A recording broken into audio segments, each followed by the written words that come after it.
Today we'll read about International Secondary Science 2. So our first topic is 1.5, which is about vertebrates. Making groups. There are fewer vertebrate species than invertebrate species, but it is still helpful to classify them. Vertebrate species form 5 main groups. The features each group shares are shown in the chart below. Fish. Gills, scales, fins. Amphibians. Eggs laid in water. Larvae have gills, naked skin. Reptiles, waterproof eggs, hard scales. Birds, shelled eggs, feathers, wings. Mammals, give birth, produce milk, have hair. Vertebrates have different body coverings, different ways of reproducing, and different ways of taking in oxygen. Fish are only found in water. Their gills don't work in air. Amphibians can breathe air, but they only reproduce in water. Their young have gills.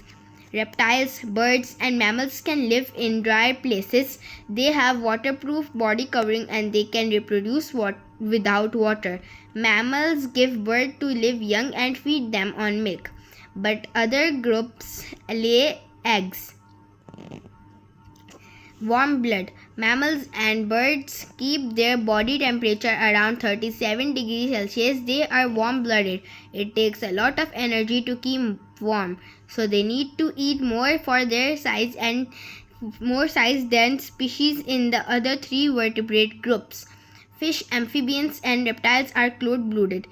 Their temperatures usually stay the same as their surroundings, but they can warm up by basking in the sun.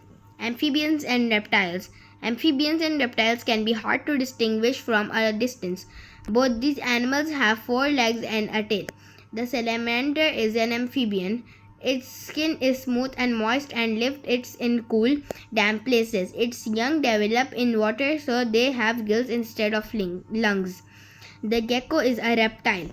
Tough scales protect its skin and it lays its eggs on land. Some reptiles live in or near water, but its geckos like hotter, drier environments. Unusual mammals. Whales are unusual mammals.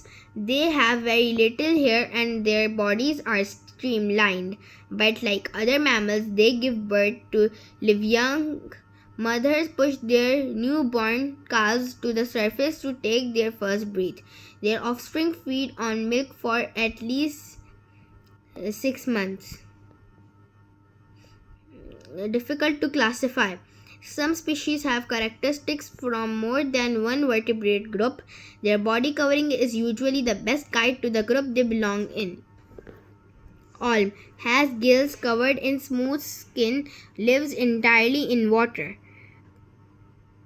Platypus has a double layer of fur, lays eggs, offspring feed on milk. Caecillian, smooth-skinned, lives in underground burrows, gives birth to live young. Armadillo, underside covered with soft fur, low body temperature, feeds young on milk. Vertebrates are classified as fish, amphibians, reptiles, or mammals.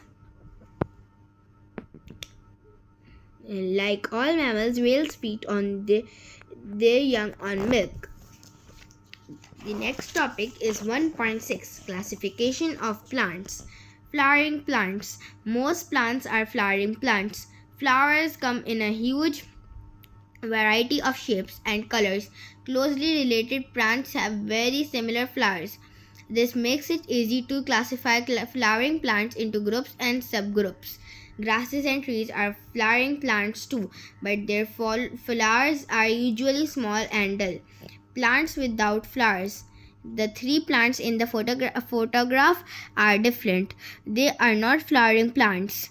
The moss on the ground has no roots to take in water. The other plants have roots to take in water and veins in their stem to carry the water up to their leaves. They can grow taller than the moss. Mosses and ferns grow in damp, shady places. They reproduce by making spores and can only do this successfully when they are wet. Spores are smaller than most seeds and don't last as long. Most spores form at the ends of small stalks, while fern spores form on the underside of their leaves. The trees are conifers. Conifers and flowering plants can reproduce in dry conditions. They both make seeds, but conifers have cones instead of flowers. Seeds can survive for thousands of years if they are cold and dry.